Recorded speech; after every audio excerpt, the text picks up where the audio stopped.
Podcast. This is Adam, and I'm here with Alex and Stef as always. Hey, guys. Hey. Hello. So we're still adjusting to this new Riverside layout that I do not love. They changed everything on us, but it is what it is. We are going to keep the show going. Anything new, guys? No, also trying to adjust to this new layout. I was the first one on here, and then they're like, "What's your name?" And I was like, "What's going on?" And then they're like, "Do you want a tutorial?" And I was like, "No, Yeah. I don't actually. I just wanted to go back to normal. I don't like change. I like things to stay the same." What's that meme? I'm the owner of this house. Yeah. Like it's just weird because the way it used to just be the three of us all next to each other and talking about things. When we looked at each other, it was just us. And now you can see basically my whole goddamn living room. So, And the background is all green. I'm like, I don't like that there's so much unused. There's a lot of green going on back there. A lot of unused space. So Riverside, if you're listening, we don't like it. Hey, wouldn't it be nice if Riverside listened? Yeah. Well, they ask for feedback after every time we do a recording, and they're going to get some today. They're going to get some feedback. Did you guys notice that the Spotify icon turned into a glitter disco ball? I thought that my icon just hadn't like updated, and it was trying to update. You know, when they do the circle and they're like, okay, that's what it looked like to me. And I was like, what is going on here? And I'm like, is it my screen and my car? What's going on? And then I went on Reddit and I saw everybody was bitching about it. They're like, they're going to revert back to the old one because people don't like it. And I'm like, yes, I'm with those people. Yeah. I didn't like it, but it doesn't change anything. You know, you get used to it. Yeah. No, I still think that Mr. Jones belongs in every 90s category of playlist they developed for me. Yeah. Well, we're going to be talking about music here in a little bit. Yeah, that's our theme today. We're talking about iconic music in movies and shows and other stuff that has to do with music. But very much so. Before we get into there, can I give you my big thing? Give us your very big excited. Thing. I want to see your big thing. So, a couple years ago, it's okay. It's proportional. We bought one of those, like, not super expensive, but nice wall air conditioner, like window units. And it's the ones that's like the U shape so that the window comes down in the middle of it and it's not as loud. Worked great for a couple of years. It's been on the porch since winter. Plugged it in, wasn't working. And it's got all these fucking computer components to it. So to me, anything that has computer stuff in it, I'm like, well, you're just screwed. You know, that's designed to break down. But I was having a shit day at work and I needed a win, and laundry just didn't do it. So I said, okay. And I Googled and I looked it up and I took out, it had to be like 15 screws of all different angles and sizes, pulled that sumbitch out, and there was a glob of black goo that was stopping this fan from spinning. Like, it was insane. This thing is like the size of my fist. Like, the fuck is going on? And they're like, oh yeah, this is inside of it that keeps it quiet. And then over the years, it melts and then just congeals all at the bottom. And then once you take it out, it's fine. It doesn't actually do anything. It's still the same sound. Huh. Okay, black goo. But I defeated the black goo, much like any superhero would. And that was my victory for the day. It's good to have a victory. Yeah, we're proud of you. I'm very proud of you. I'm glad it's not black mold, because that would be bad. Yes. Speaking of superheroes, you guys, I finally watched, what is that, Deadpool and Wolverine. Oh, what'd you think? What did you think? Yeah, I mean, it was interesting. Steve had to explain a lot of the characters that were brought in and everything, because, you know, I don't know. And he's like, that's Elektra. And obviously I knew Blade. Blade's appearance probably was my favorite part of the whole movie. I'm not going to lie. I was pleasantly surprised. It's a good movie. They did a good job. The tongue was in the cheek the whole time, but it was a fun movie. It was fun. I enjoyed it. I thought that Gambit was an amazing character. Yes. I was very pleased that Gambit finally made it out there. Yeah. Well, Channing Tatum was supposed to play Gambit years ago for Fox, and it just, the movie never happened. And that's why they did it. It was like the thing that was never done. And that's why it was fun to see him play that part. Yeah. He has that throwaway line. Hey, I think I was born here. Yeah. I like He's the Jennifer Garner line where they say something about Daredevil. And they're like, and Daredevil didn't make it, and they look at her like all sympathetic, and she goes, "That's fine." yeah. Like, I was like, Because I she like was it. married to Affleck. Yeah, Yeah. I was Yeah. like, that was good. That There was was Yeah. yeah, there were some really good parts in that movie, and I thought it was fun because they explicitly said it's not a Deadpool 3 movie, it's a Deadpool and Wolverine movie. So we're Mm-hmm. still waiting on Deadpool 3, which we'll hopefully see soon. I mean, he's got to be in Doomsday. He's got to be in, you know, everything else, Secret Wars. He's going to be in all this stuff coming up. and He's It's just Hugh incredibly bankable. Jackman, so hot. That man is still. I don't even know how old he is, but he is ripped. Mm-hmm. I I was like that like, they didn't ruin the ending of Logan because that was such a fantastic movie and it ended so well. And it was what I wish the other two had been, but it was so good. And I'm glad that they didn't touch that. And they said from the beginning they weren't going to. So I was curious how they were going to bring all that, full circle, but they did really good. They did a great job tying everything in, giving Fox the salute that it deserved for all the work that it had done, good It and bad. happened. Yeah. Sure. I still love the first two X-Men movies. They were great. Yeah. Fuck yeah. There's even parts of Last Stand that weren't terrible.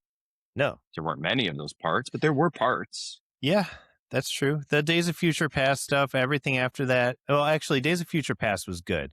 But I I like like Days of Future Past. yeah, the young, once they moved to like doing the young X-Men and the new timeline and everything, I lost a lot of interest in it. But Days of Future Past, I liked. Apocalypse was terrible because he was so miscast and they had him looking like Ivan Ooze. And Yeah, Dark Phoenix is just not, no. I didn't even watch that one. You're I'm fine also without it. It was so poorly done. I'm also gonna say that the soundtrack for Deadpool and Wolverine was phenomenal. Oh yeah, It was super impressed. The car scene, and I can't remember what song they were playing. Now it's killing me. I But haven't seen we're it in over a year. Yeah, but I just remember being like, "Ooh, I like this song. I like this song. I like this song," which I think leads us into our main topic. And Alex is super excited about the soundtrack. He's been wanting to talk about music, so I think Adam, it's only fair that we let Alex go first. I agree, but like we talked about several different themes of what we could do. So did we narrow it down, or are we just gonna spitball? I'm gonna What are we fucking doing? spitball it. That's a really good point, Adam. You're right. We banged it around for a while. Like, are we talking about the best soundtracks? Are we talking about the most meaningful soundtracks? We're talking about just like the best needle drops. Because for those who don't know, a needle drop is just that one bit of are you the one who doesn't know? I am the one. Is anybody out there shocked? I'll take care of this. Let me put my glasses on. Actually, Steph, a needle drop in a movie is when a song is introduced that is a pop culture song. That may not be, like background music for a movie. It's just like a pop culture song dropped in. Guardians of the Galaxy with, that whole fucking movie was needle Yeah. drops. But that's a needle drop. Wonderful. Glasses are off again. Well, let's kind of dive into a little bit of everything. I guess let's start with soundtrack. Soundtrack, I think, was the one you wanted to talk about the most. Yeah. For me, and I went through, I looked up what are the most famous soundtracks out there, and I agreed. Baby Driver had a great soundtrack. Dazed and Confused had a great soundtrack. The Forrest Gump. I mean, God, who didn't own that double CD soundtrack for Forrest Gump? It had seemingly every song from the 60s, 70s. It was great. Yeah. But for me, I wanted to do something that mattered to me because soundtracks used to be your compilation CDs before we had Spotify and you could just mix and match. You had soundtracks because you could have like 4 or 5 different bands and everything. And the one that always came up to me was the Varsity Blues soundtrack. Good one. I loved that. That was in my car for like that 1986 Firebird that I drove around Granbury, Texas was bumping the Varsity Blues soundtrack. And I've got it queued up here. You've got Hot for Teacher by Van Halen, which played Great during song. the stripper scene. Great song. You've got My Hero from the Foo Fighters, which happened. I mean, they lampooned it perfectly in Not Another Teen Movie, where that's every time they go out on the field, that starts playing. Yeah. Nice Guys Finish Last, which is an underrated Green Day song. And just some absolute bangers. And like Run by Collective Soul. Collective Soul was good and done by the time that Varsity Blues came out. Like they'd already had their hit. But that song Run and Fallout by who was that? That's another Texas band. Oh gosh, who did The Way?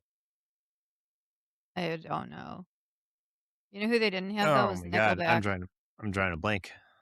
They did not. Well, this. I mean, Varsity Blues was like '96. To me, Nickelback didn't really start smacking asses until like 2000.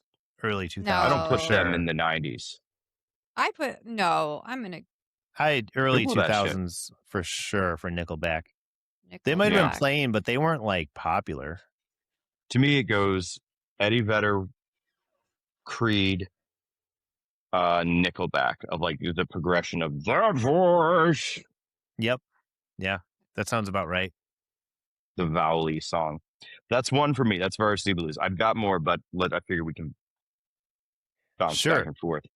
So I'll drop one, and it's the show I keep talking about. Paradise has this amazing soundtrack, and I think it's one of the reasons I like the show so much. Because they just finished season 2. I'm all caught up. They do a lot of cover songs, but they are, I don't know if I want to say dark versions of it, but like slow, moody versions of it. Like, did you ever watch The Following with Kevin Bacon? A little bit. Like, you know how, they do kind of the same thing at the end of the episode. Some song that was playing during it, like the actual song, right, was playing at some point in the episode. Somebody was talking about it. And then at the very end, the last like few minutes, as they're like wrapping up that episode, they're playing like a slower version that kind of fits the mood of like what's happening in it. Like they did final countdown. They had a final countdown one, and it was like for what was happening in the scene, it was very intense. It drew you into what you were watching. It was really cool. They did I Think I'm Alone Now. That was good. Is that the Tiffany song? Yeah. Mm-hmm. Children behave. Yeah. So they do these like very slow versions of it that just, again, it fits the mood of the show and it draws you into like the situation and it amps you up a little bit. It makes you excited. It makes you excited to watch the next episode and be like, oh my God, how are they going to resolve this? I think they did such an amazing job because all the songs that they play are, they're big hits. They're great. The versions that they play of them at the end.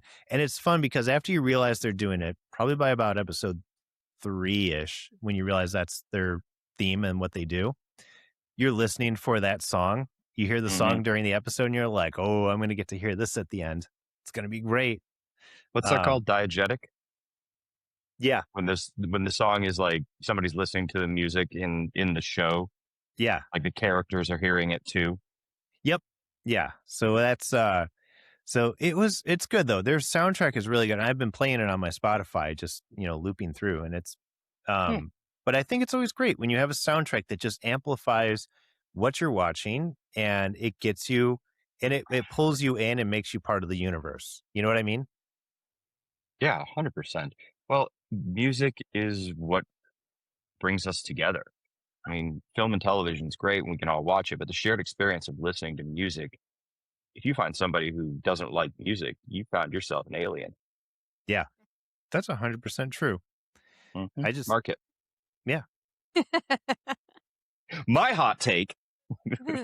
You don't like music. You are an alien. You are an alien and not to be trusted. Oh. Music makes friends. You gosh, or enemies. enemies. It does.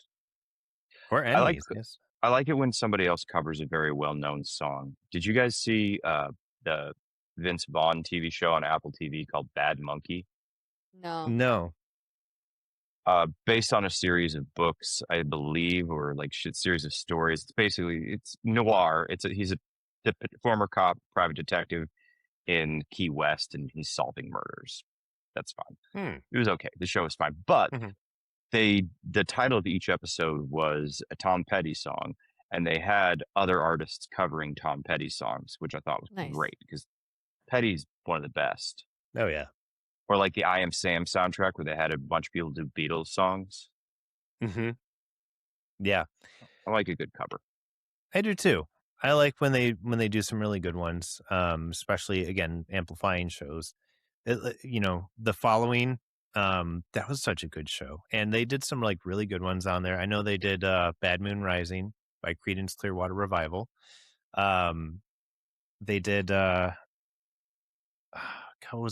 was a Beyonce song they did too, but they did a lot in there. But I mean, I liked it because it really fit the tone of the show. It like took a song that's usually more upbeat and faster and joyful and made it dark. And I like that sometimes, especially in my darker TV shows. That was a trend for a while there with trailers for movies where they'd have like a very slowed down, changing the sex of the singer, kind of like some sad song from the 90s, and they'd put it in like make it slow. Yeah, rock song. Wasn't Marilyn Manson doing a lot of those? Yeah. Oh, Marilyn. Good for him. Oh, Mr. Manson. Steph, what about you? What was your soundtrack? Yeah. I mean, I'm always going to go back to Supernatural if we're talking TV shows. Supernatural just had an amazing soundtrack. That's if you like that kind of like older version, older music, because they didn't really have any of the new poppy stuff. Every now and then they would, but they had Carry On. My way. Yeah. Kansas, yep. Yeah. But that was like their genre, and it's like it was songs we grew up listening to the oldies with our dad, 104.3 the oldies, and we would so a lot of those songs I recognized and I enjoyed them. Huge Beach Boys fan, right? So actually, one of my favorite soundtracks from a movie was Now and Then. It's a great soundtrack. Good movie. I don't know if I saw that one.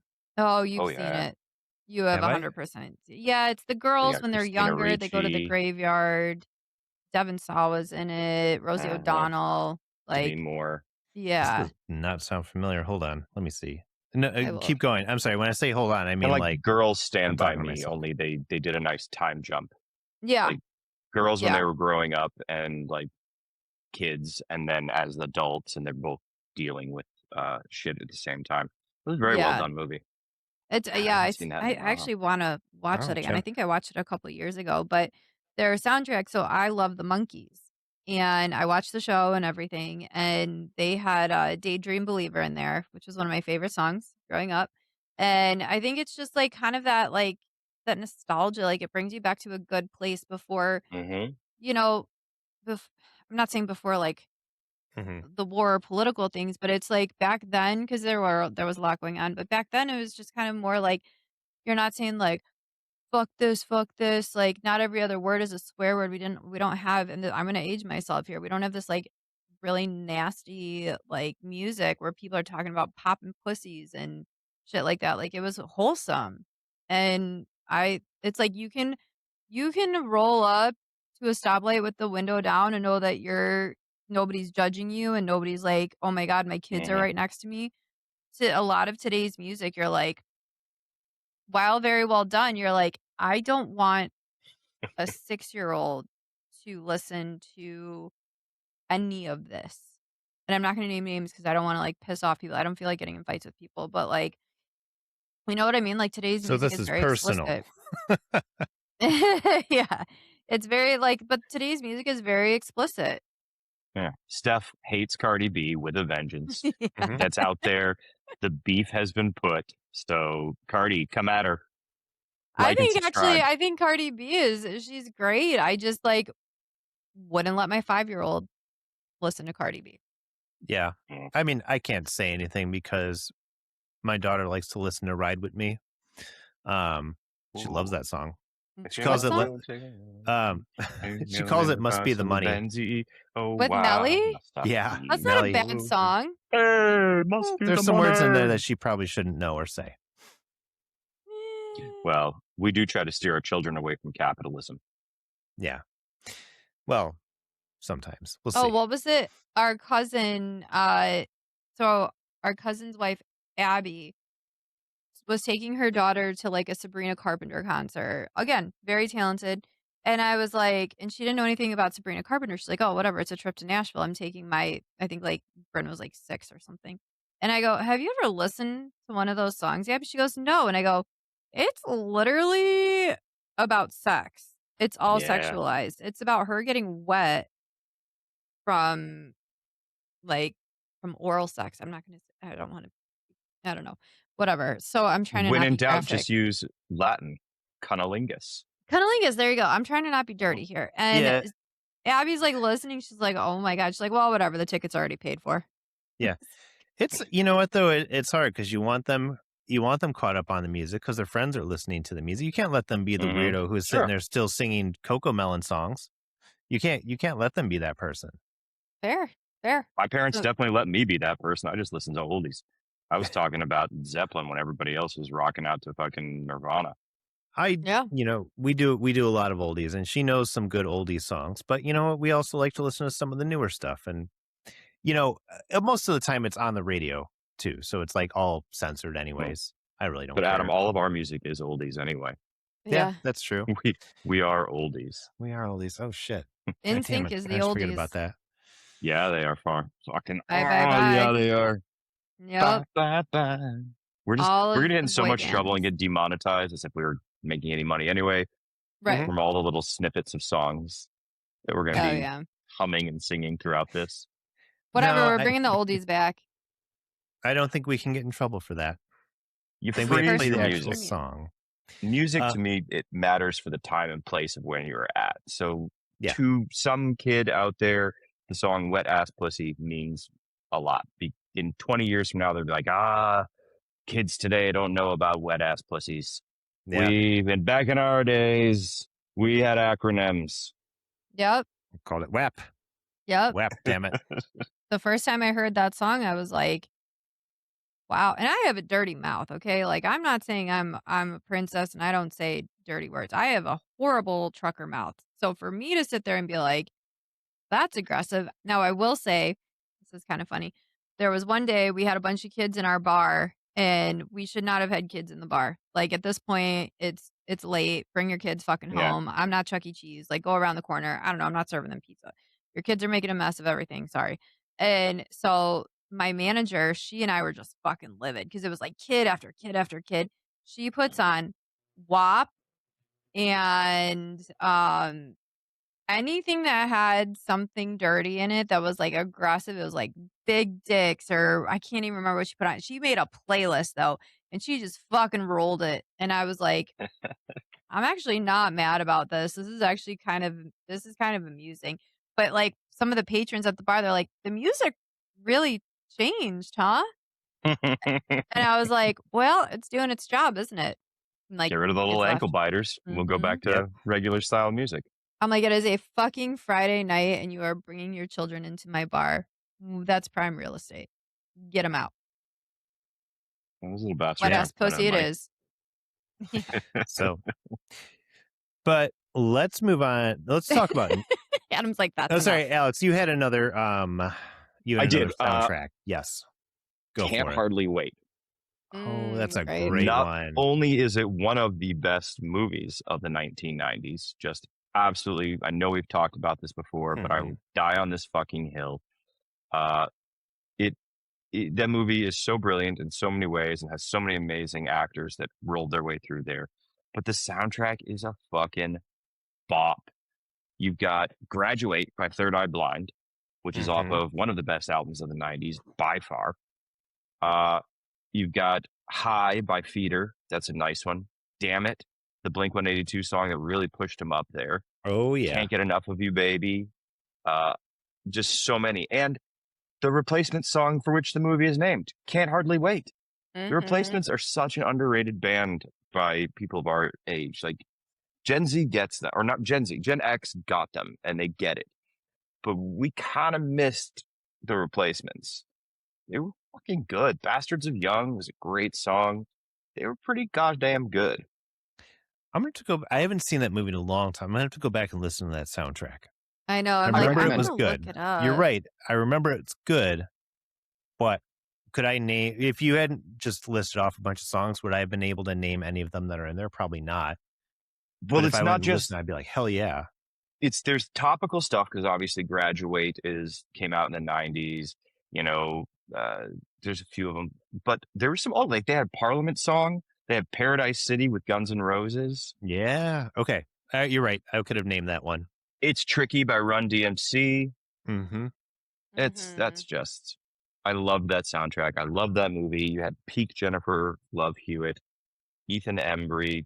Oh, Jesus, I could Seth go through Green. the entire cast. Seth Which, Green, yeah, did you guys see the roast of Kevin Hart? parts of it, yeah. No. I need to watch the whole thing, but they hand over to Seth Green, and I was like, that does not even look like the same person. Huh. I'll let you guys. Well, He's aged appropriately. yeah. I saw somebody recently hating on Tom Welling for getting old, and he clapped back. He's like, "This is what happens when you don't spend $8,000 a year on cosmetic surgery." Fair. Right. He still looks Like, really good, though. Yeah, good looking dude. Do you see how bad Travolta looks right now? No. Oh, yes. I just saw a picture of him the other day. I was like, what's going on with that dude? Really? I mean, Yeah. he is so stretched. And he was giving an interview, like explaining why he was wearing a beret. And it was just like, dude, you're like Facelift. 70 something. You really don't need to look that smooth. No. That's a bad thing. Yeah. I don't know. But soundtrack wise, when you're talking about like teen movies, like American Pie had a great soundtrack too. Oh, yeah. Yes, it fucking did. That's Both more. the first two had really good soundtrack. I'm sure the other ones did too, but I remember the first two a little bit better. There was again some Blink-182 in there. Let's see, Sum 41. Oh yeah. Yeah, there was some really good songs in those movies, and definitely playing on like the teen. Yep. That song became like the anthem for that entire American Pie series. Like every American Pie since then had that song in it. Yeah, I'm Just a Kid. Man, there were some really and good Mutt, songs. which is an underrated yes. Blink-182 song. Yes, great song. I went on a Blink-182 kick recently, and I went through all their albums. It's a good kick to go on. Yeah. Blink-182 is making a comeback. Oh, for sure. That style of pop punk is making a comeback. The kids of Gen Z, for some reason, are looking back on it and thinking it was the peak. They're also bringing back the clothing from them, which I wish they would not do, because not the best look that we ever had, okay? Meh. Wasn't the worst. As long as I can still get away with a band t-shirt, short sleeve, and then a long sleeve shirt underneath it of a different color. Oh, yeah. I'm fine with it. I mean, you can pull that off, but the girls that are wearing the baggy jeans, the grunge jeans, I mean, thank God they're not very Jinkos. Popular. But I hate those jeans. They're not flattering on anybody. Kim and I always talk about it. She's like, did you do it yet? And I'm like, absolutely not. And I won't join that trend because it will be gone in a year. They are ugly. I think that's kind of the point, though. Oh, I'm sorry, Alan. Yeah.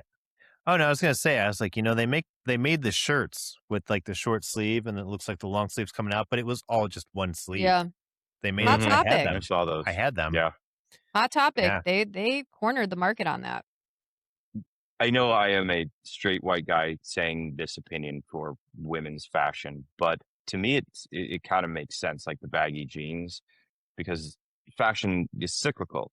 We've got eras where women's fashion is very tight and short and extremely revealing, followed by eras where it's a lot more baggy and it's desexualizing the female form. You're totally right. We're gonna go back to very. We need a nice in between. A nice in between would be great. Like I'm waiting for the mini skirts to come back. I do not want that to come back. That was not a great era. You know how hard it is? I'm just glad that sundresses never went away. Yeah, sundresses will never go away. That is true. That's got to be hard, Steph, to wear a mini skirt. How are you going to sit down? You don't. and you have to wear heels, True. otherwise your legs look stumpy. So you got to elongate your legs. And then, but now they have kind of that like Amish fashion coming through. If you go to Target, it looks like Amish clothing. Very baggy. Everything's baggy on top. For guys too, like they'll wear the really baggy t-shirts, but then shorts that are like an inch and a half away from their balls. Yeah. It's a Which is tough very because at bizarre that age, world. your balls are usually pretty high. You get to the Adam and I's age, the balls begin to descend. I can't wear those short shorts nowadays due to the length of my balls. You can. You just might It's get. tough. You're Like- just going to get ball views. Yeah, or you might end up in jail if you go by a park. You never know. Not on purpose, but sir, it's Yeah. just I have saggy balls. You got to keep it tucked. Got to keep it tucked a little bit. Just wrap it up in there. Last soundtrack I'll mention because I was listening to it the other day. Josie and the Pussycats. Great. Ooh, what's And on all, that one? pretty Lover. much all original music, I think. So, great soundtrack. Movie way ahead of its time. Well, I know we've talked about it before, but We can never talk about it enough. you can't. I mean, Rachel Lee Cook, Tara Reid, Rosario Dawson, all in their prime. Alan Cummings was in there. Oh my God. It was a fun movie that poked fun at the world of music. So I don't know. Pretend to be nice. Pretend to be nice. That's a great one. I like was it Three Little Words? I think it's the name of the Three song. small words. Yep. Yep. Rosario Dawson actually has an amazing voice, an incredible voice. If you have ever watched Rent, she has one of my favorite songs, Take Me Out Tonight. Right? Take me out.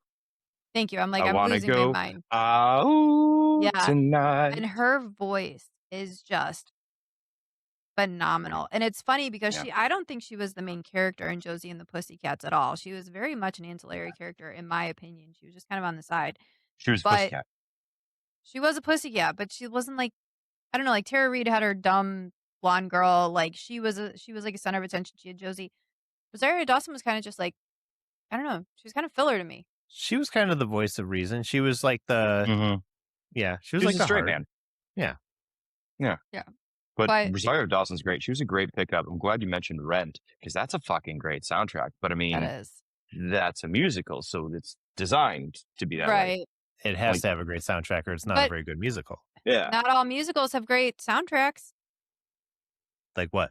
Name one. Wicked 2. I still haven't seen it.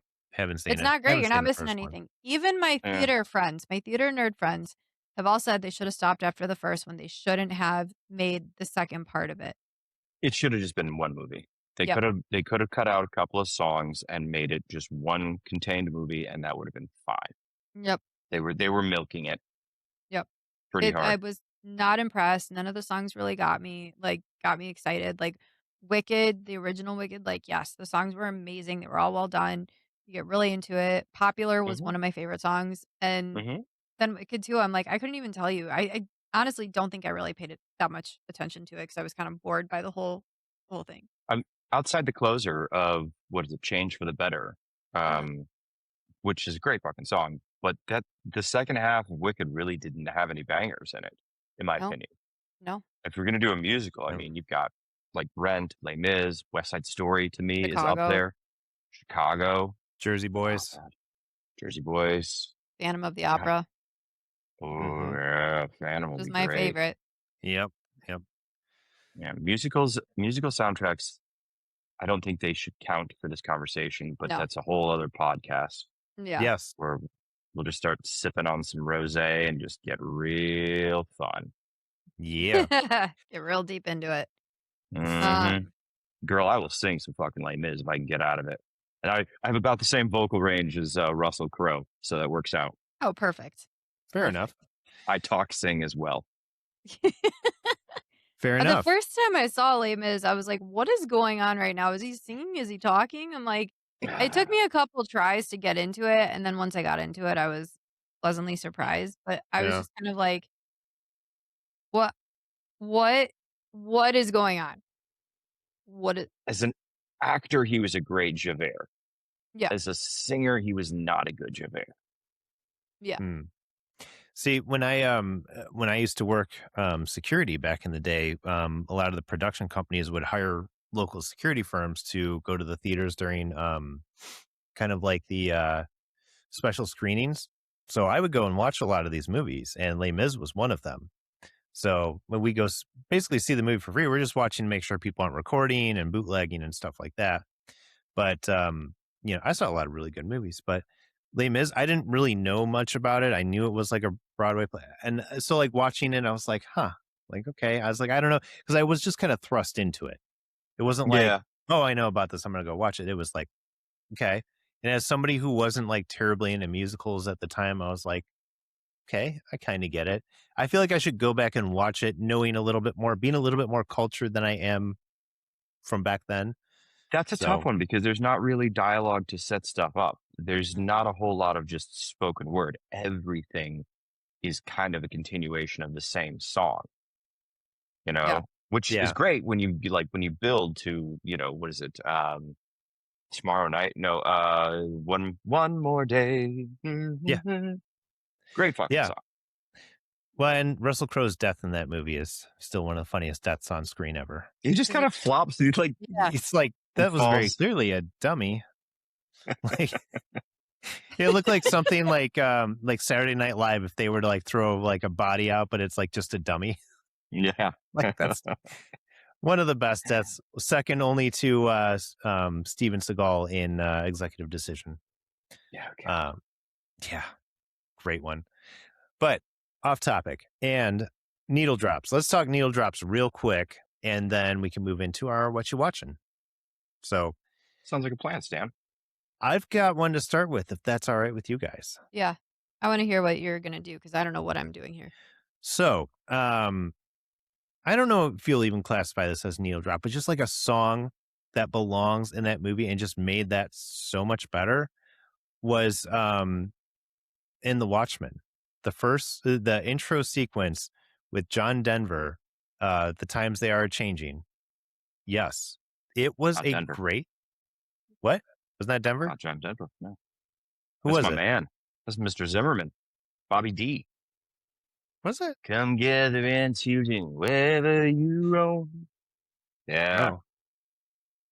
Oh. Okay. Well, I'll have to go back and look at that. But either way, that song and that scene where they're just showing all the stills of like basically what's happened and like why the superheroes are disbanded and all the bad things that happen to them.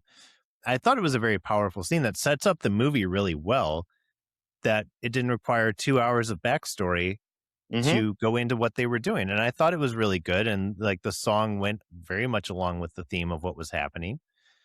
I mean, I thought that was one of the best uses of music. And I know a lot of people don't really care for that movie. I like it, but a lot of people agree that that scene is one of the most redeeming qualities of the movie, even if they didn't like it. That's a tough novel to adapt, or a graphic 100%. novel, whatever it is. That was so long. There was so much extra shit in it. I thought he did a good job. I'm with you on that. I thought the Watchmen movie was fine. And that's a great call because multiple needle drops in that movie. I mean, you've Yes. got the Rufus Wainwright version of Hallelujah. I mean, that Yep. was right in that era where fucking every single show or movie tried to sneak in a version of Hallelujah. Yep. Yeah. Yeah. And Steph, I will apologize because I made a really big deal about Saltburn having dicks in it, but Watchmen definitely had some big blue dicks in it. So There's a lot of dong in that one. I We're going to retract talk my about statement. Saltburn, so I don't know, you worry. we We'll will. get there. I'm just saying that I apologize because I really like Watchmen and there was a bunch of big blue dicks in there. But to Alex's point, the equation was different because there were boobs. There were boobs. Enough boobs cancel out dick. That's right. Or if you're whatever your preference is in life, enough dicks cancel out boobs. That's right.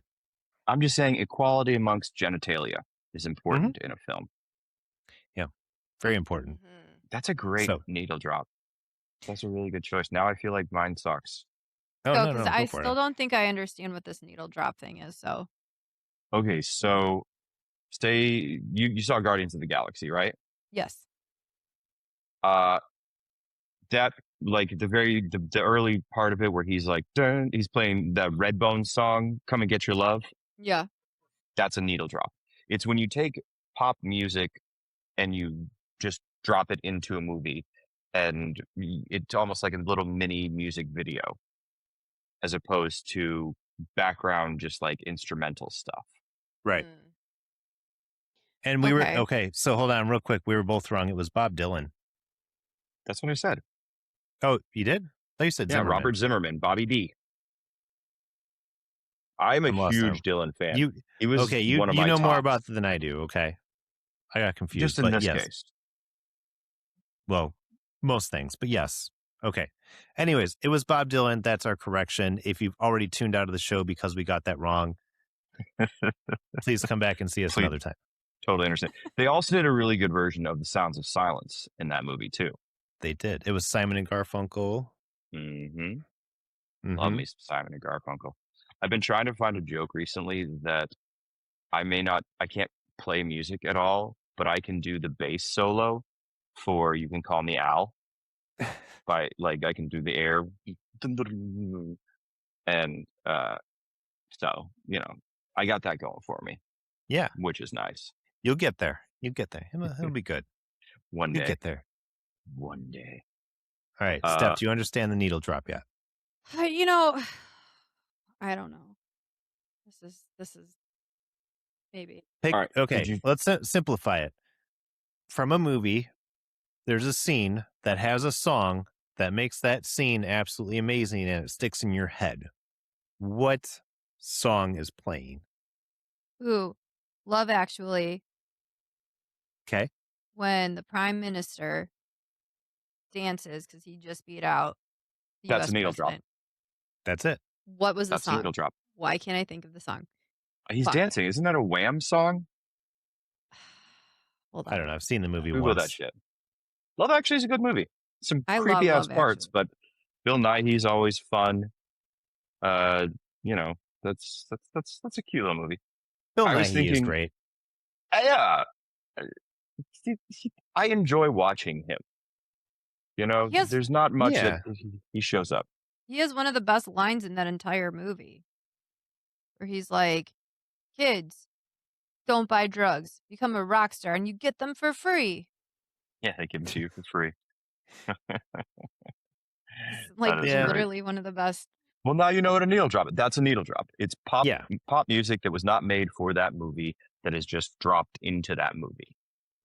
Now figure out what the song is so you don't sound stupid. I know. I feel like it's Wham, but I could be wrong because he's dancing. Is it Jump for My Love? By the Pointer Sisters? No. They didn't do that, did they? Jump for my love. Hold on, I'm just gonna see what song. Although talking about 80s now, how about oh gosh, what my needle drop that I was thinking of was Stuck in the Middle from Reservoir Dogs. Oh, that's a great one. Yeah, where Mr. Blonde is doing the little "I'm gonna murder you" dance. Yeah, and it's been parodied so many times. Mm-hmm. Because it's just such a classic scene. You're right. That is a song that will forever be associated with torturing somebody in a chair and possibly cutting off their ear. Mm-hmm. Forever. It is Jump for My Love by the Pointer Sisters. Nice. Good job, Alex. Good job, Steph. I didn't even think to call that out. And good job, Adam. Good job, all of us. And we're good job, all pretty great. Golf clap. Jesus. Yeah. So, a good song in a movie, a good needle drop that doesn't necessarily come from that movie is nice because it does bring us all together. And you catch, Wayne's World. Yeah. Bohemian Rhapsody was a song on its own. Fucking, Night at the Opera, brilliant album. People had it, people moved on. And then it comes back. And now, like you say, it's hard pressed for anyone to think of a scene or that song without immediately thinking of Wayne's World. Would it work? Mighty Ducks, We Will Rock You. When they're all like, they're amping up the crowd. Is that? Yeah. Yeah. Yeah, that works. I'm fine with that. Works. I have zero qualms with this. Mm-hmm. Anytime you can drop some Freddie Mercury into a situation, I'm fine with it. Agreed. However, that's true. Any Queen songs in the movie? Oh God, what was the name of that movie? Which one? Was it called Bohemian Rhapsody? Yes. Yes. Okay. The biopic about them, in air quotes. Yeah. Ooh, I Yep. love that movie too. That was a great It was movie. fine. I heard it wasn't terribly historically accurate, but also like Brian May had a whole lot to do with it. So when you're one person's relating the story back. Yeah. It, from what I understand, pretty much most of the actors, aside from the actual band, were made up. Or these things like never happened. Certain events did not happen in the order that they said that they happened in. Certain things like that. But whatever. It was entertaining. Speaking of that, have either of you seen Michael yet? No. Do I either thought you were talking give a about shit like to go see Michael? The John Travolta classic? Yeah, that's what I Where thought. I he's was an like, angel? yeah, it was like a long time ago. Yeah, no, not that one. But great movie. That was a great Literally, movie. why are you getting excited about a movie from like 1992? Yeah. There was plenty of mic drops in that one. I feel like he danced a little bit. There were. Travolta's always dancing in movies. He is. He's an amazing dancer. He's an entertainer. But tell us about Michael. Did you see Michael? No, not at all. Nor do I give a shit to. Oh, okay. I'm sorry. Sure. Michael Jackson created some really, really good music, and he had his era where he was the peak, the pinnacle, and for a long time. But I'm sorry, there's just too much cloudy. Whether he did whatever he did, whether it happened, whether it didn't happen, it's too cloudy for me to give him anymore. Like, I'll listen to it if it comes across. You know, same way that if a remix to Ignition pops on when we're all having a couple cocktails at a beach, I'm gonna fucking dance to that song. That's a fucking bippity banger. bippity bop. Yes. Yeah. But it doesn't mean I'm gonna go give the R. Kelly estate any more money. Yeah. No. Sure. I get but it. I'm He can gonna have jam that out. 0.0001 cent for me listening to it on Spotify. R. Kelly. I would just listen to the Dave Chappelle parody. Much better. You know, Chappelle's supposedly retooling his show, and he's going to come back. I heard that. I'm interested to see that because have you watched his stand-up lately? Yeah. Very interesting. He takes himself a little bit too seriously now to be doing sketch comedy. Yeah. So me and my wife watched. I think it was his most recent one. We were watching it. I think we made it about like 25 minutes in, and we're like, this is not for us. Like, you know, he's so good at stand-up. He is. He can give you a joke in the beginning and then talk about 11 different things. In the same way they say that Trump used to do the weave, where you talk about one thing, you're supposed to be talking about one thing, and then you dance around all these different things, and you finally realize, oh shit, we're at the end, and he's now tied everything together. And I say used to because that's Chappelle's stand-up, and it's so good. But I'm right there with you. He's just so serious now, and he feels like he has to defend himself for all of his hotter take jokes. Yeah. Like, don't get me wrong. You know, I still like his stuff. I think he's good. You know, especially his older stuff was really good. But he does seem to take things a little bit too seriously now. Maybe not too seriously. I don't know. His show has become very different from what it used to be. I feel like it's almost become less relatable. It's hard for sketch to have a point. Sketch should just be about the day that something happens or slice of life, as they used to teach us. If you want to give me a message, okay, that's fine. That you can do that in stand-up. But not in sketch. Not when you're supposed to be creating wacky characters or mocking like something. Like Key and Peele, brilliant sketch because they never took themselves all that seriously. If you want to take yourself seriously, you make Get Out. Yeah. Yeah. And Key and Peele were genius too. Fuck yeah, they are. Great. So great. Okay. Any more needle drops before we move on? No. Cool. Get Stuck Between the Moon and New York City from Arthur. Okay. Who's Johnny from Short Circuit? Anything Madonna did. Although if the musician's in the movie, that's kind of like the musical thing. Yeah, it shouldn't count, right? Yeah, because they're getting paid to put that in there. Ooh. How about from This Is the End, where they brought in everybody? Oh, yeah. But the better scene in that is was it Celine Dion when he like lets go and he's falling? Even better, needle drop right there. That was a great movie. Yeah. Yeah, I want to mention one more soundtrack before we move on. The Warriors. Great soundtrack. God, I haven't seen that movie in so long. I don't know if I can know what's on that soundtrack. It was a lot of 70s. God.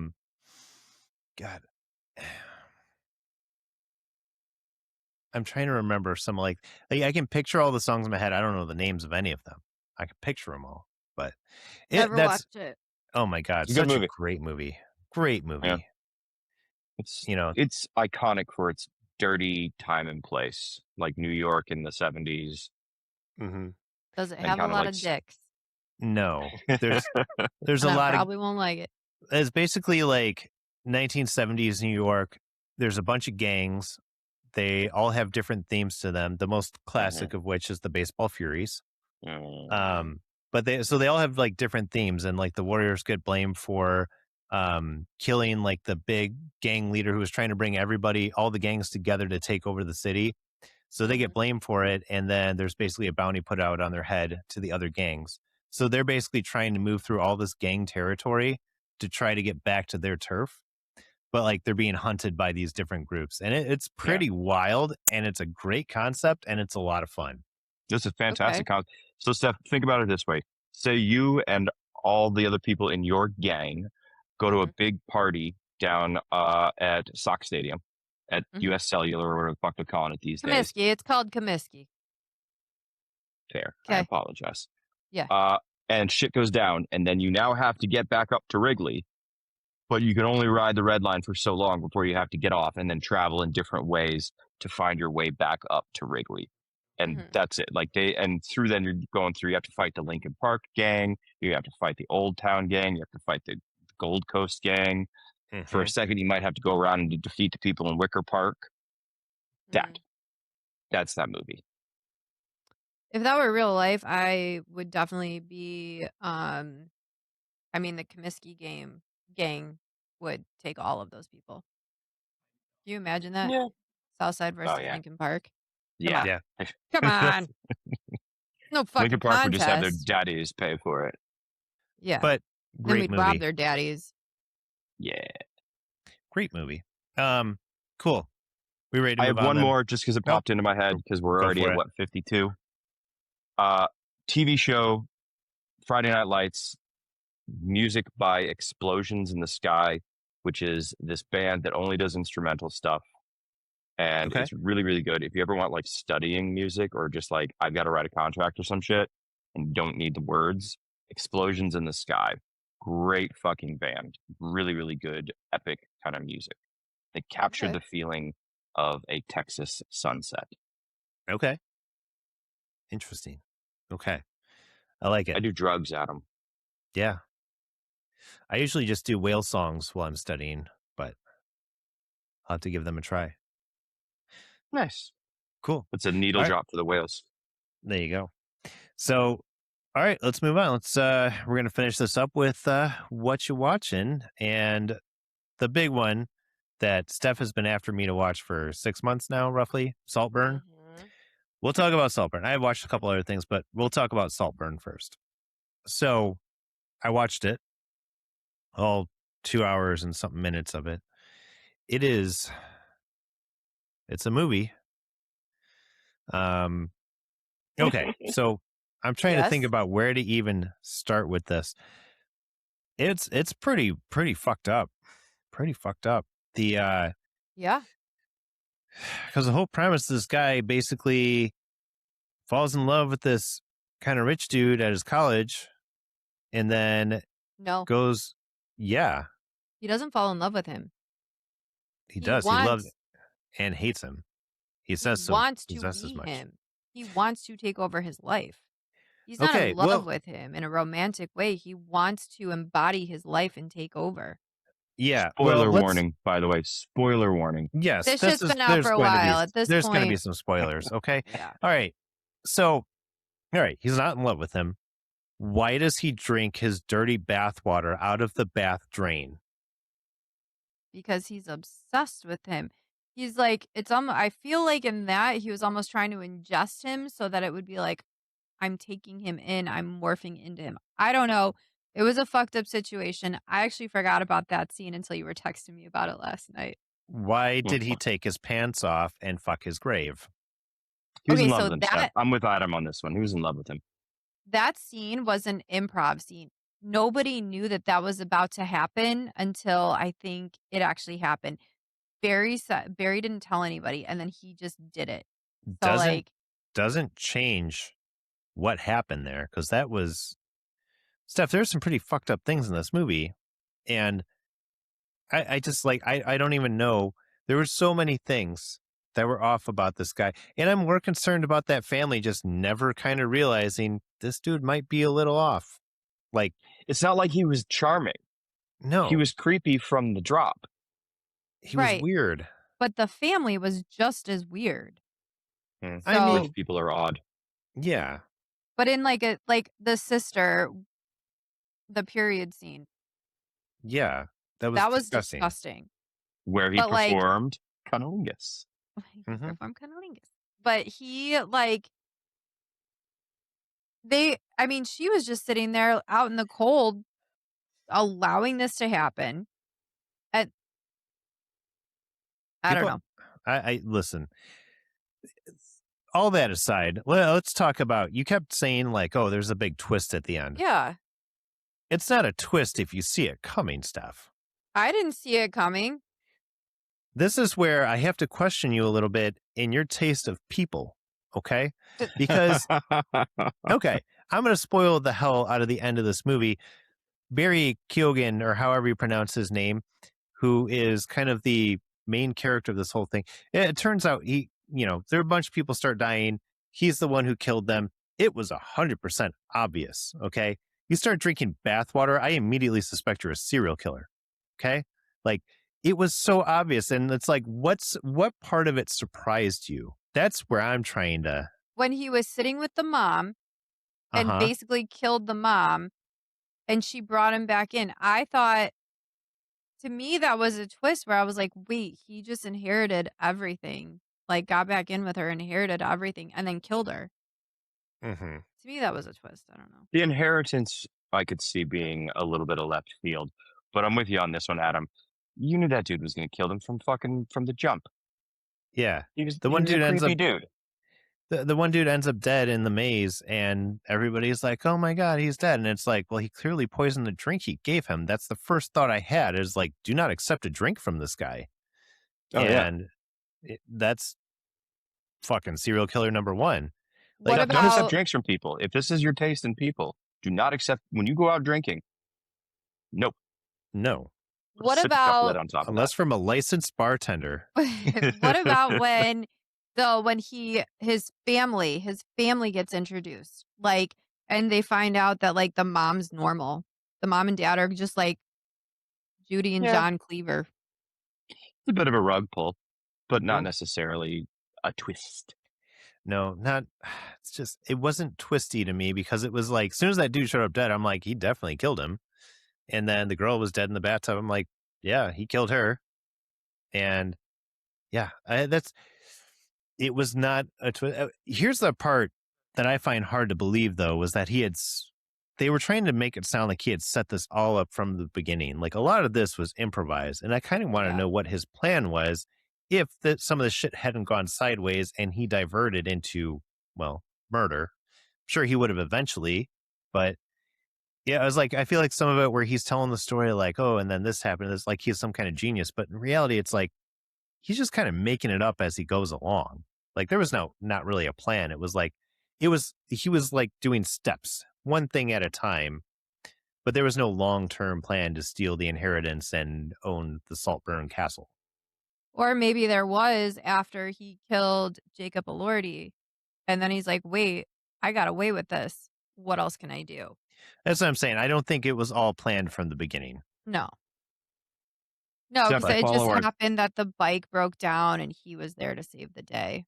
Yeah. To follow our theme of like obscure shit and teaching the audience, do you know what Chekhov's gun is? No. I know. It's a literary principle. You know, Adam, right? Mm-hmm. So it's a literary principle.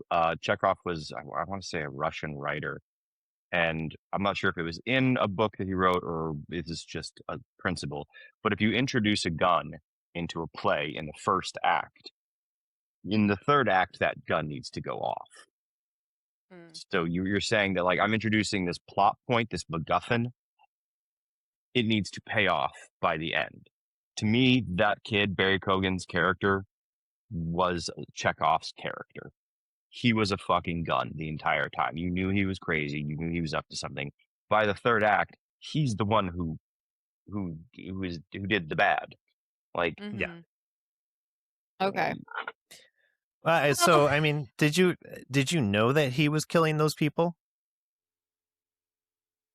I didn't know about the first one. I Uh-huh. had an idea, but I wasn't sure. See, this is where we start to question your taste in people.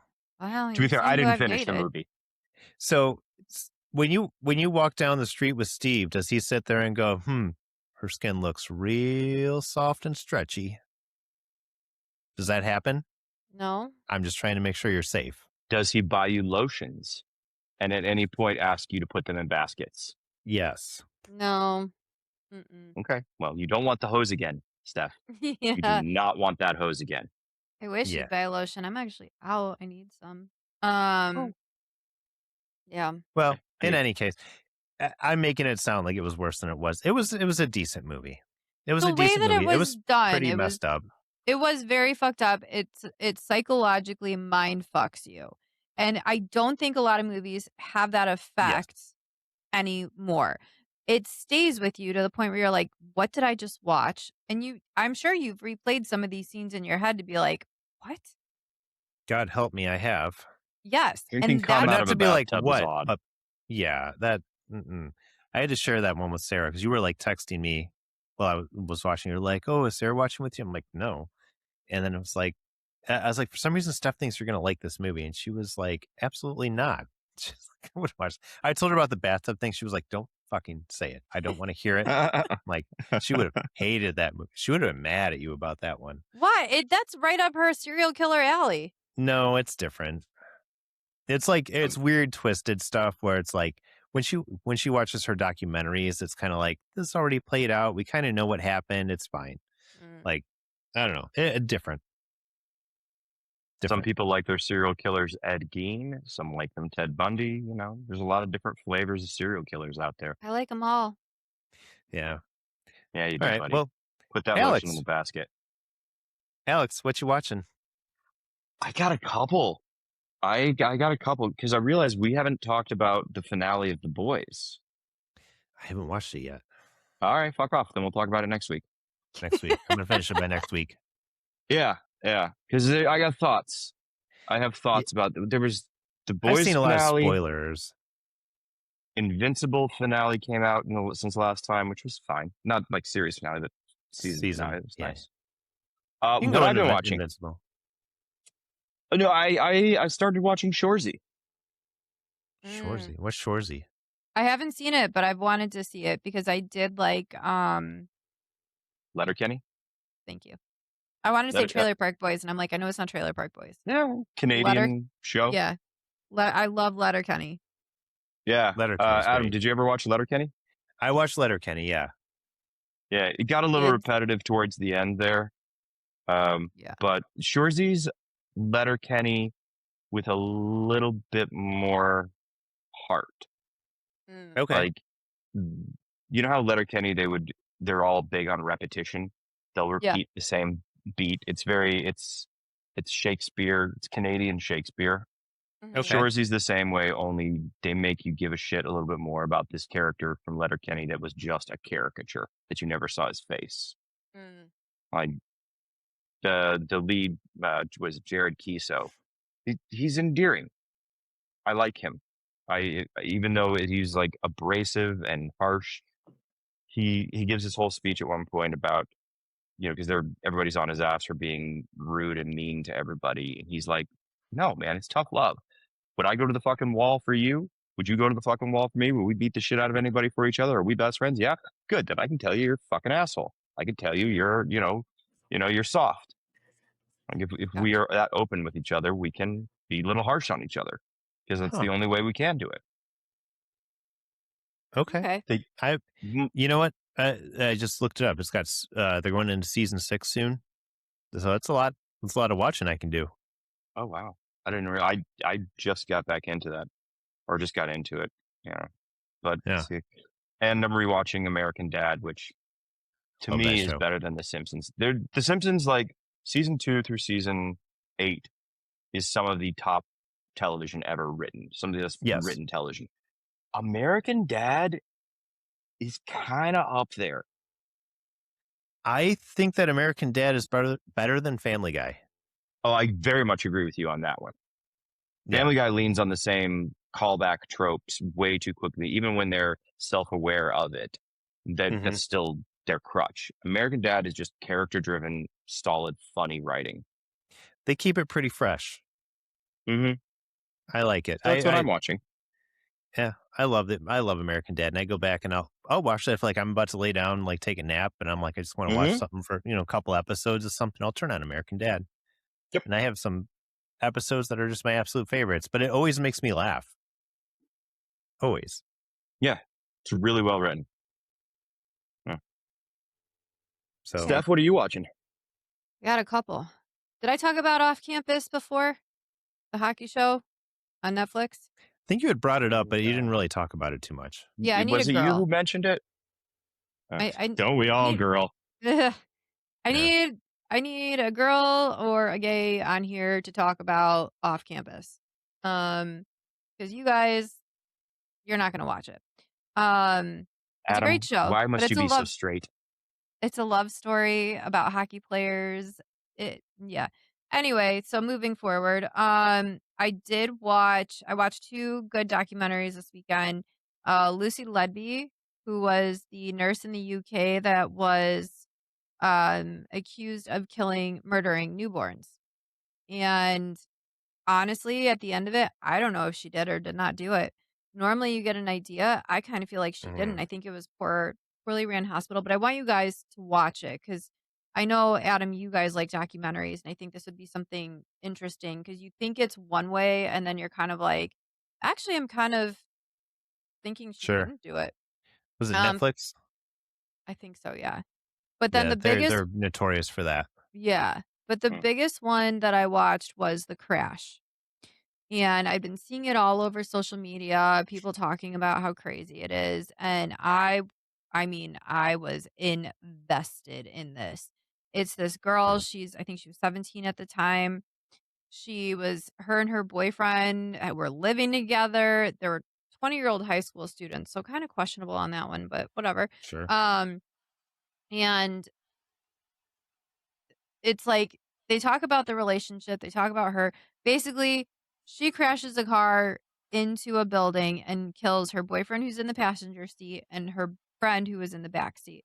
Um and then they like start looking into it and they're like, we think this was on purpose. This is a double murder, homicide, whatever.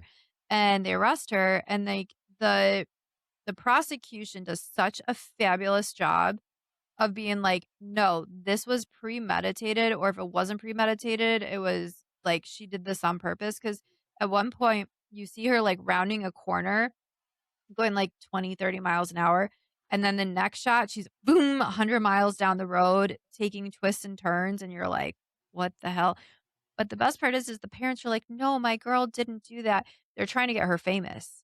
And I Sure. guess there's like something they hear her on a jail phone call and she's like, do you think Kim Kardashian saw it and like would want to talk to me? It's like, and she's trying to be Wow. a TikTok influencer and all this other stuff.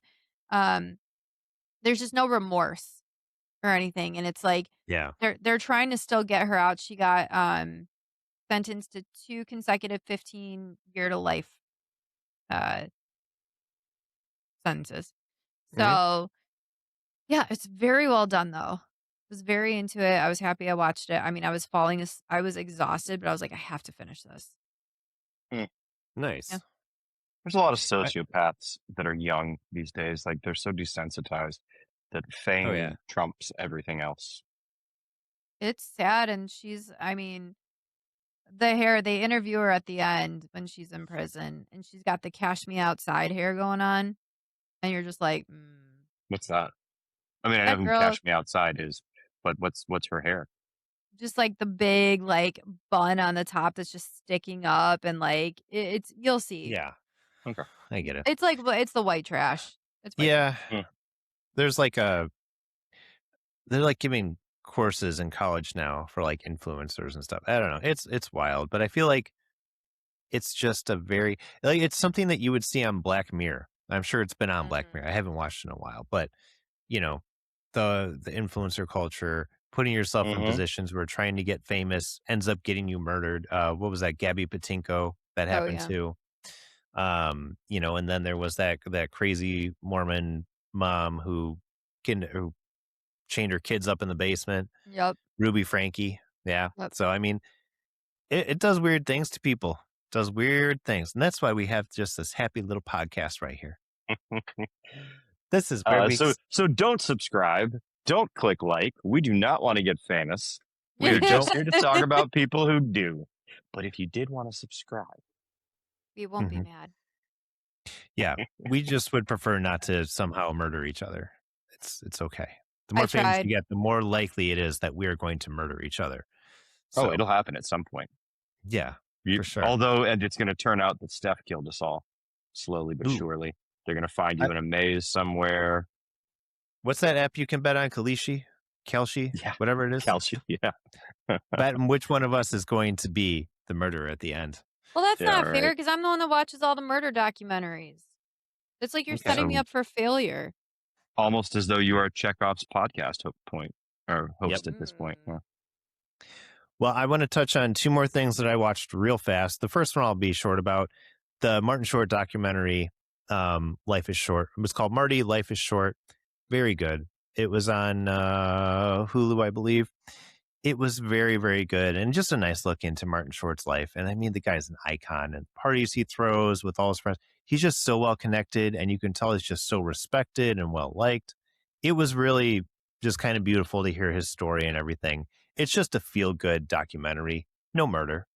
But it was good. In the building. Only murders in the building. They do talk about that.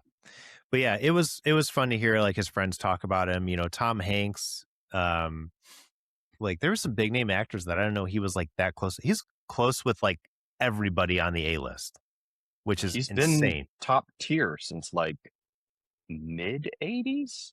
So they talk about that, and I didn't know that pretty much every movie that he made in the very beginning, especially bombed terribly. He doesn't. I was just thinking that he doesn't have a tempo. Like you think of Martin Short, what is the first thing you think of? Three Amigos. Not his movie. He's just part of an ensemble there. Right. Martin Short, I would think of Father of the Bride. Cameo, basically. Right. He has been like you're totally right. He's been a top tier guy. What is Captain Ron. Captain Ron. Mm-hmm. More of a Kurt Russell feature, but I agree with you. That's a great fucking movie. Inner Space. Oh. Great movie. All right. I'll give it to Inner Space.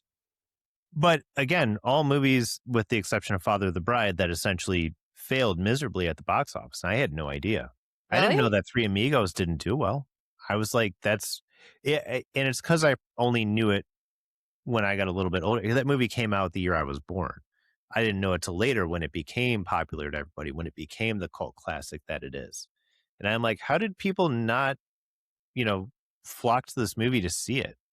But I don't know. I guess I didn't get that. But, Inner Space apparently didn't do well. But it's funny when he talks about it, like the way he feels about all of it. He's like, sometimes your movie bombs and you just go on and do the next project. And he's just got such a positive outlook on life that you just kind of like, I want to hang out with that guy, which is why he's so popular and with everybody out in Hollywood. People like him. Jiminy Glick was a great, character he's got. He did all that stuff with SCTV. He was on SNL for a little while, even though those were the dark years of SNL. Mm-hmm. Yeah, I think he was only on for a year, they said. And he really just didn't like doing it. All he had was Ed Grimley. That was his only memorable character. Yeah. Yeah, there was not really much for him. But anyways, Great documentary. Last thing I'll talk about, watched a movie called Self-Reliance, and it has Jake Johnson, who wrote and produced the movie, and I think he directed too, but it had Andy Samberg, Lonely Island produced the movie. So the whole concept is Jake Johnson, known for his fame of New Girl. He, this limo pulls up one day and Andy Samberg's inside and he starts talking with him. He's like, "Hey, you want to come in the limo?" And he's like, "Sure." And he gets in and he basically tells him, "Hey, we've been watching you. We want to invite you to play this game. For 30 days, you're going to be hunted by some people. As long as you're not alone, they can't kill you." And he's like, "Okay, I'll take that deal." They're like, "At the end, you win $1 million." So he's like, "Okay, great, I'll do it." So, and then it's like just kind of over the course of the next 30 days, the different things he gets up to, trying to convince people that it's real and they just don't believe him. It gets interesting. I don't want to spoil this for you, Alex, because you'll probably watch it and like it. Okay. I really liked it. I'm not going to spoil it for you. What was it on? There's just some mind fuck things that happen in it. It was on, was it Hulu? Yeah, I think it was on Hulu. But it was, yeah, there were some different, like, I don't know. There's just some things that kind of throw you off and it kind of leaves you a little bit confused through most of the movie, but it wraps it all up at the end in a good way. Nice. It's funny though. It's a comedy. Anna Kendrick is in it. I'll watch it. God, I love her. She is a top 5. I'll watch that this weekend for you. She's definitely a little goofy in the movie, but yeah, she's in it. I'm trying to think of who else. Yeah, just really, there wasn't like too many big names in it, but there's people that you recognize and like, yeah, I know who that is. But it was funny. I like the Lonely Island guys, amazing. Akiva, and all them. They make good shit. I feel like, didn't they have something to do with Palm Springs, the Samberg movie where he is like lives the same day over and over and over again? I don't know. I don't think I saw that one. Oh, really? Solid. No. For an old thing, like he's at a wedding and he somehow stumbles into this cave of mystery, and it allows him to live the same day over and over and over again. And then he meets Christine Milian, the mother from How I Met Your Mother. Yeah. And she gets involved in the time loop. It's cool. It was a fun movie. J.K. Simmons is in it. Yeah. It's on Hulu. Oh, I love J.K. Simmons. It's on Hulu. Very Came well out in watchable. 2020. Nice. Mm-hmm. I'll watch that. But yeah, it was a funny movie. It's like almost alternates between funny and serious at times, and then it's like funny serious. I don't know. It's interesting. You'll see what I'm talking about. It was a very different kind of movie. Say the name again. It's called Self-Reliance. No, it was good. I like Jake Johnson. I think he's funny in most things he's in. So I will watch it. Yeah. Thank you for recommending it. Yeah. Let me know what you think. So I definitely want to talk to you about it more. But all right, I'm there. I'll watch that. Well, I think that's a good episode, ladies and germs. I think so too. Any last thoughts, Stef? No, I'm glad I learned what a needle drop was today. I can't wait to figure out what I learn next week from you guys. This is why I won't murder you. Because I need to retain more knowledge. Yes, we have to keep proving our worth to you. Yes, show me your value. By the way, the unk in me needs to bring up, do you know why it's called a needle drop? I didn't even know what a needle drop is, so obviously not. Touche, salesman.